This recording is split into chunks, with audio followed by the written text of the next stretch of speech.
I'm very pleased to be joined by Brooklyn City Council member Bill de Blasio. He is now a candidate for New York City Public Advocate. Welcome to CityWide. Thank you, Ken. Every elected official is supposed to be an advocate for the public. What exactly does the public advocate do? Well, the public advocate is supposed to be the advocate for the whole city. You know, the whole of the city, the concerns of all boroughs, all neighborhoods. And I think what sets it apart as a position is it's the ultimate watchdog position for our city government. You know, the mayor manages the city, the comptroller manages the money. The public advocate is supposed to be the voice of the people, the one place where the people's broader interests are looked out for.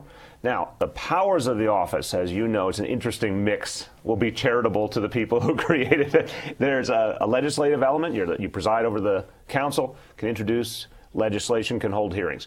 There is a watchdog element, oversight over all city agencies, the ability to get reports, budgets, et cetera, from all agencies and review them and point out what's not working. Then there's membership on the City Planning Commission, membership on the Pension Board. Appointments to those. Well, yeah, exactly. And so there's a variety of roles, but they all kind of come to the common theme of watchdog and voice that's really an alternative and a check and balance, particularly on the mayor. Also, next in line if something happens to the mayor. Correct. But you don't run with the mayor as a vice president.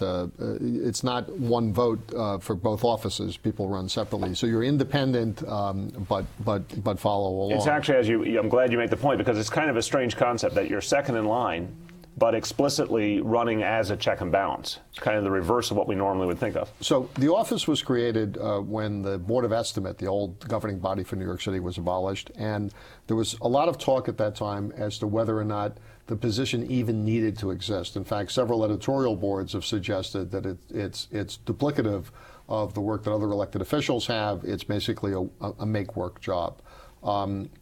Under the first public advocate, Mark Green, it was very much of a policy shop, a lot of reports, high visibility challenges to Mayor Giuliani at the time.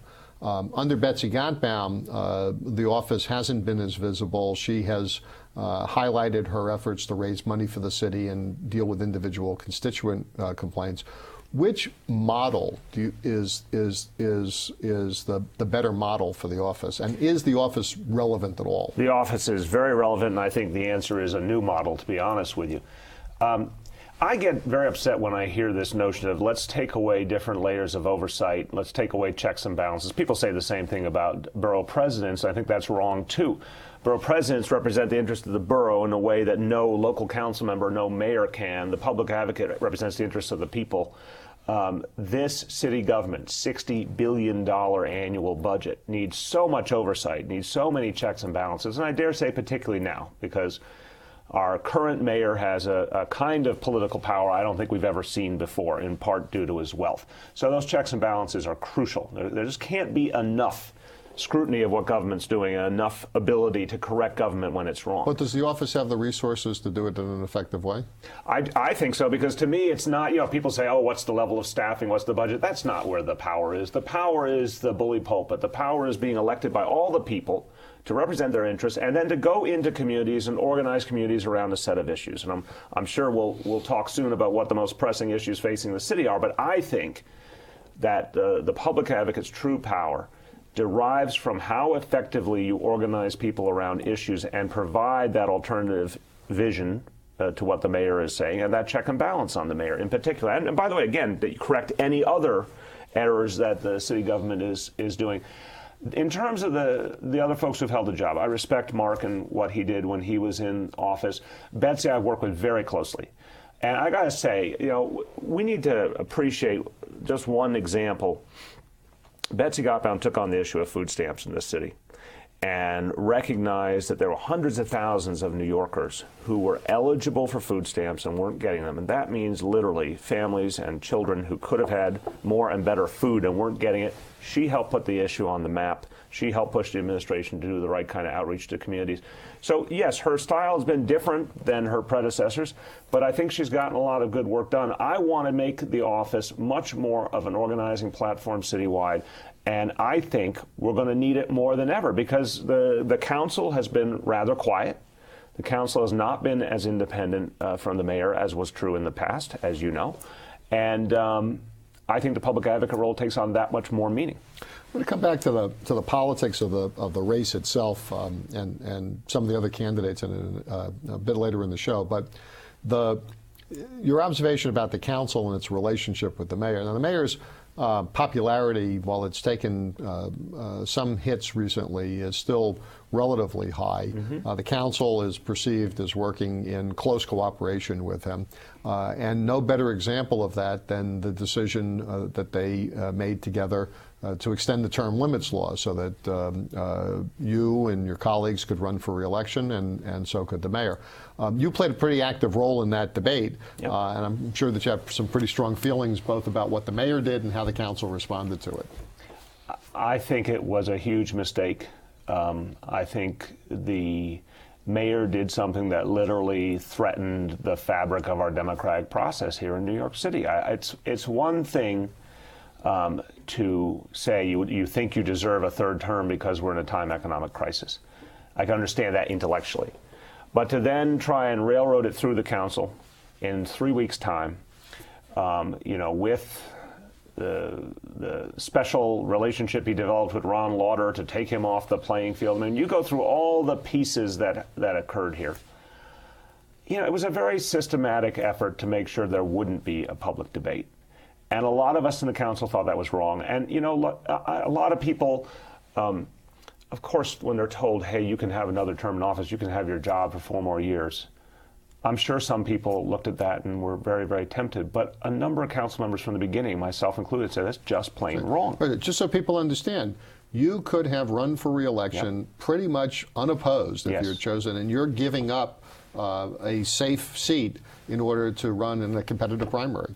It would have been wrong. It would have just been wrong to run for re-election after having been a leader of the effort to stop the term limits bill that the mayor proposed. And I'm just not going to be a hypocrite. I thought when I saw this come down the pike, I was astounded. I have to be honest with you. I think a lot of people are astounded. Remember, as I refer to it, the Rosh Hashanah massacre. The idea was banding about. The mayor was talking about it. It was unclear what was really happening. And literally, you opened up the New York Post on the morning of Rosh Hashanah, and there was the story that Ron Lauder had made a deal with the mayor, and then later in the day came the announcement that the mayor would be running, and then later in the day came the New York Times editorial praising the mayor's decision. It's extraordinary. And just to say, when I saw all that, the whole process was unacceptable, but I felt from that moment we had to fight it. We came damn close to winning, by the way. It was the closest vote, I think, in the history of the council.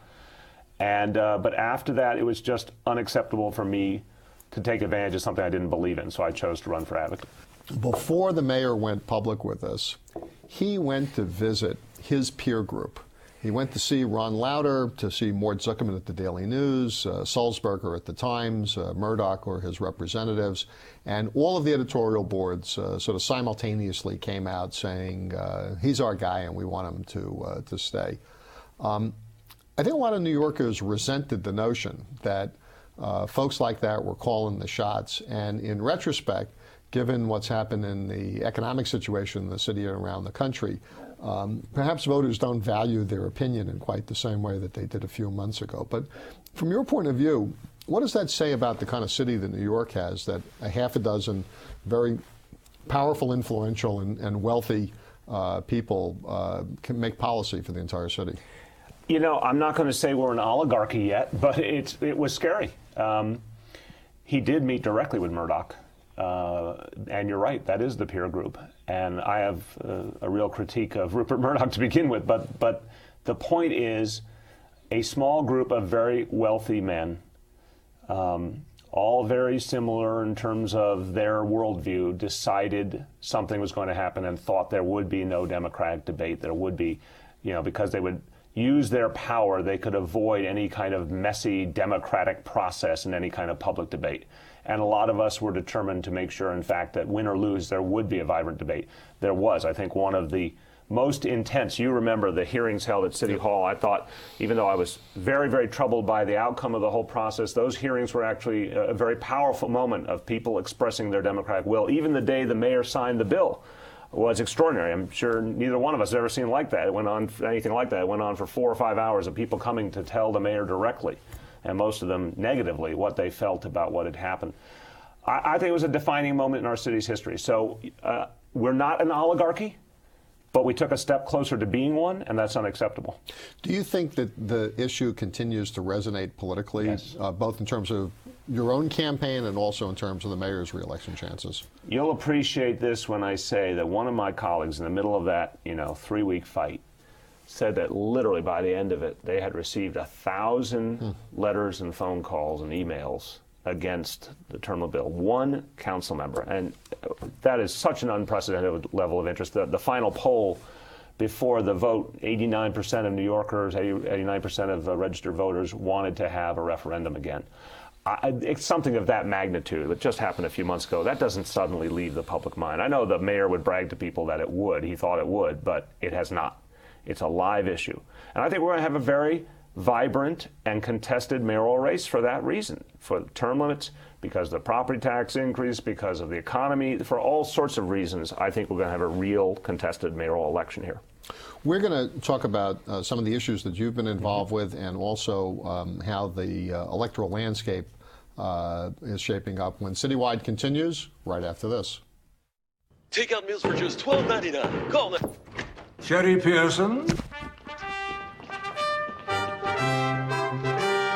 You are the sole surviving heir of the King of Montanopolis, and you are now worth $45 million. I'm rich! This can't be real. Of course it's not real. Come on. Having money isn't about luck. Like that takeout meal. Cook at home instead, you can save thousands a year. Feed me. Feed the pig. Welcome back to CityWide. We're talking politics with City Council member Bill de Blasio, candidate for public advocate. Before the break, we were talking about term limits, the mayor, and how he's perceived now. One of your allies in the term limits fight was the Working Families Party, which is an amalgam of unions and progressive activists, many of them refugees from the Democratic Party, and many of whom are now supporting you in your race for public advocate. Yes. Could you talk a little bit beyond term limits, talk a little bit about the agenda of the Working Families Party and how you see yourself vis-a-vis that agenda? Well, I am very proud to have the support of the Working Families Party, the endorsement in this race for public advocate. And I think in the course of 10 years since they were founded, the Working Families Party has become sort of the progressive organizing base for the whole city and state. I think it's become sort of the progressive good housekeeping seal of approval. And I think the support of the Working Families Party matters a lot, even in a Democratic primary, because of what it means on a substantive level. Look, I think they have defined an agenda. For example, in Albany, they were one of the leading elements fighting for the millionaire's tax that now is part of the final Which is budget now package. a tax on people making $300,000 a year. Yes, it drifted a bit, right? It's 300. It starts at 300, then it goes up higher after 500. Obviously, before that, one of their most successful efforts was to raise the state minimum wage. I think they've had a profound impact on city and state politics. At the city level, I work closely with them on the 421A issue. That's the way that we subsidize the development of housing. And let's take that for a second, because a lot of people said at the time that it would cripple development in New York, particularly in the neighborhoods that were where there was the most demand, and said that it would drive development off the edge of the cliff. Now, the credit crisis has obviously had a major impact on that, but the fact of the matter is that given all of the economic burdens that are now placed on the creation of any kind of new housing, isn't it time to revisit what the council and the state legislature did? Don't you need some incentives to get some construction jobs going so we can provide for housing for the future? Well, let me first talk about how we got to the point we got to, and then I'll address that. Look, for decades, we were giving developers subsidies, tax abatements, simply to develop. And you and I both remember a time in New York City where you could make an argument that was necessary. A population was fleeing. It was hard to come by investment, particularly in a lot of our outer borough neighborhoods. So you could argue that tax abatement was worthy. But then there was a point, and you choose a date. It might have been 1996. I don't know what date it was, but when the development pressures in the city started to mount and the profitability started to rise, certainly by the point of the year 2000 or after, there was such a movement towards the development of luxury housing, particularly in key parts of the outer boroughs. And the notion that we were continuing to subsidize that without any request back for the taxpayer and for the public at large, I think that concept was outdated a long time ago. But that was discounting the tax revenues generated from it, discounting the fact that the city's population was growing by leaps and bounds, and you needed to be able to accommodate it, and discounting the benefit of the fact that neighborhoods that had been in decline for a long period of time were now starting to thrive. So it's not just that you were subsidizing the housing and getting nothing back for it. There were real benefits to the city. Well, yeah, but I think the bottom line is that with the decline of many of the traditional forms of affordable housing, we don't build new public housing anymore. Mitchell-Lamas are coming offline. We're losing that. We've lost Peter Cooper and Stuyvesant, although now the recent court decision may, looks like it will give us a new opportunity there. You know, Starrett City was a question mark. Now, again, it looks like that will be saved. The Section 8 program is not expanded. You go down the list, we're not creating enough affordable housing for a growing city. So I feel very strongly that we need to reform those tax abatements. The 428 program was rewarding development for development's sake. We needed to reward development that created affordable housing only, at least in those target areas. Now, you say, okay, we have a tough time now, what do we do? I believe, in large measure due to the stimulus package, that this tough time, it will last a year or two. You know, I'm hoping it won't be more than that. I don't think we radically change course back and say, here are more giveaways. I think we say, we value affordable housing, and the only way we're going to subsidize on that level is if we get affordable housing. And by the way, I'm hearing from a lot of developers, they're putting their energy now into affordable housing more and more because at least they know there's some realistic chance of government subsidy. So I would not change the reforms we made. We'll revisit this in a year or two. I look forward to it. I want to ask, as you chair the General Welfare Committee in the City Council, which has tremendous responsibilities for children's services and for the City Human Resources Department, there was a major debate over welfare reform in the Clinton administration and the rather aggressive way that Mayor Giuliani sought to trim the welfare rolls. And the projection at the time was that the combination of those events was going to result in a huge amount of hardship in the city and a drastic increase in the number of families that were out on the street.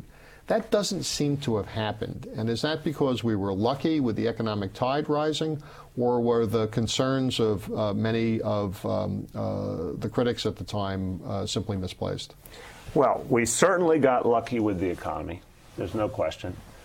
I think we've also, on one level, the reform worked. It is good that our welfare rolls are so greatly reduced. It's good on many levels. On another level, our poverty rate is astounding.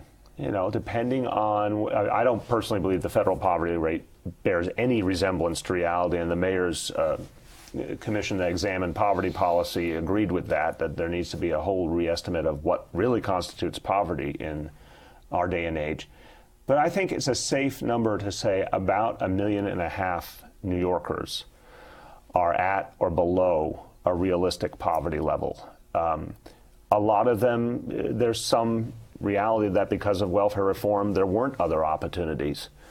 So I think what happened was it was good to cut the welfare rolls. Thank God we had a good economy. But it didn't mean that those folks ended up in self-sufficiency. The original vision was like, we will free people from this negative culture of welfare and suddenly they'll prosper. That didn't happen. Has the mayor been a good mayor on poverty issues, and has he been an effective mayor on poverty issues? I believe the mayor has shown some real compassion on a set of issues that I focus on as chairman of the General Welfare Committee. I think in many ways he was very good. For example, after the Nix Mary Brown tragedy, I think he did a lot of the right things to reinforce our efforts to stop child abuse. I think early in his administration he was very focused on child care for low-income families. I think he's done well with a certain amount of prodding on expanding the number of people on food stamps. So I do see some heart there. But in recent years, I have seen a reversal of some of those positive efforts, and B, I don't think there's ever been an effort to truly come to grips with the poverty issue. The commission that was put together raised some good concerns, came up with some interesting pilot projects, never had a broader holistic approach to solving poverty in the city. And by the way, he has constantly underplayed his role as the spokesman for urban America. You've seen now a number of mayors, most of them, regardless of ideology, saw the role of mayor of New York City as the #1 spokesman for urban America, who would go to the national policymakers, would go to Washington, who would speak to the national media and to the populace of this country and say, if urban America is going to work, this is what we need. And we can't have this level of poverty in our cities. This mayor has been strangely silent on these issues, despite a lot of resources at his command.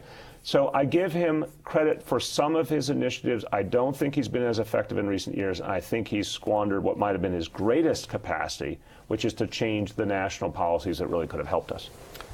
Your trajectory in public office and politics is a little bit different from the typical elected council member who's active with a community board and then moves up, or a political club. You were a school board member, but you also helped elect Hillary Clinton to the United States Senate. You worked for Andrew Cuomo at the Housing Department, HUD, when he was in Washington. Tell us a little bit about how that's shaped your view of things, and also how it allows you to position yourself and campaign against Mark Green, who's a very well-known public official, Norman Siegel, who well-known in his own right, ran second last time there was a competitive election, and Eric Joyer, your counsel and colleague, who on an ideological basis is in many ways similar to to your profile. So tell us who Bill de Blasio is, and tell us how you're going to win this election. Well, I am very proud of the fact that I spent a long time working on issues and working on political campaigns that I believed in. The original election of Mayor Dinkins in 1989, I worked on his re-election campaign. I served 4 years in City Hall in the Dinkins administration. Trying to achieve some of the things that I think that administration should be remembered for positively, including the beginning of putting more cops on the street, the beginning of the Beacon School after-school programs, the initiation of the civilian City Council. complaint. Peter Vallone would claim that those were both council initiatives. Council played forced them on the mayor. The council played an important role. Civilian Complaint Review Board being established, a lot of very positive efforts that occurred in that administration I had the honor to work on. And I have always seen my work as about a set of progressive issues and about organizing communities and electing the right people. And, I did that for quite a while before I became a candidate myself. And I think that does give you perspective. I think it helps you keep your feet on the ground. I don't believe my own press releases. That's something I'm very proud of. I believe that you have to always reference what people are feeling and experiencing. You have to listen. The best leaders are also the best listeners. You have to be willing to form a coalition to get something done. If you believe you can do it all on your own, you've missed the point to begin with. So that's how I've led my life. And I do appreciate, for example, the time I spent at the U.S. Department of Housing and Urban Development. Not only did I gain some expertise on affordable housing, but I also got to see how things really worked, how we had to work to get the federal government, the state government, the city government on the same page if we wanted to get something to happen on a big scale for people in need. And you know how difficult that can be. I don't look at it as sort of I'm going to talk about some theoretical. I've lived a lot of it, I've worked it, and I've understood it. In terms of this race, look, all capable, energetic candidates. I think the difference is that I have much more of a history of actually being a coalition builder, being an organizer, someone who puts together a sustained effort that then achieves something. I respect the approaches my colleagues in this race have taken, but I don't think it's the approach we need at this moment in our history. At this moment, we need serious checks and balances on City Hall, and that means working with communities, organizing people, coming up with a clear agenda, and sticking with it. We're not going to win a lot of victories for progressive causes by having a press conference and calling it a day. This is all long-term. All the legislation I've passed in the council, each case, it took years to get done. It takes painstaking work and coalition building. That's what I bring to the table, and I think that's what we need in the job. My thanks to Brooklyn City Council member Bill de Blasio, now a candidate for New York City Public Advocate. I'm Ken Fisher. Thank you for joining us in this edition of CityWide.